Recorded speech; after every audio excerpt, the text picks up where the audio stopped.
እግዚአብሔር እነዚህ 5 ነገሮችን በመጠቀም ከፍ ያደርገናል፣ ያከብረናል፣ ይለውጠናል። መልእክቱን ሳትጀምሩት ከ20 ጊዜ በላይ ኮፒ ሊንክ፣ ሼር፣ ላይክ አድርጉ። አንደኛ ያልተመለሰ ጸሎት። ያልተመለሰ ጸሎት በእግዚአብሔር ፊት እንድንቆይ ያደርገናል። ጳውሎስ ስለ አንድ ጉዳይ 3 ጊዜ ጸለየ። ጌታ ግን ጸጋውን እንጂ ጳውሎስ የፈለገውን መልስ አልሰጠውም። ሁለተኛ በማንፈልገው ሕይወት። እኛ አስበን አቅደን ያልገባንበት ሕይወት ውስጥ የእግዚአብሔር ዕቅድና ሐሳብ መኖሩን ማስተዋል አለብን። በማንፈልገው ሕይወት ውስጥ የሚያስፈልገን የጌታ ተስፋና ፍጻሜ መኖሩን እንወቅ። ሶስተኛ በወዳጆቻችን በኩል በሚመጣ ፈተና። ትልቁ ጉዳት የሚመጣው ከምንወዳቸው ሰዎች ዘንድ ነው። ይህ አይነት ጉዳት ደግሞ የመለኮት መጽናናትንና ጽናትን ይሰጠናል። አራተኛ በቃሉ። ሰው መጽሐፍ ቅዱስን እያነበበ እግዚአብሔር ዝም አለኝ ማለት አይችልም።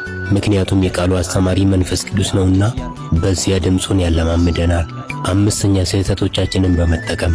ሰዎች ስህተቶቻችንን በመጠቀም ይጎዱናል።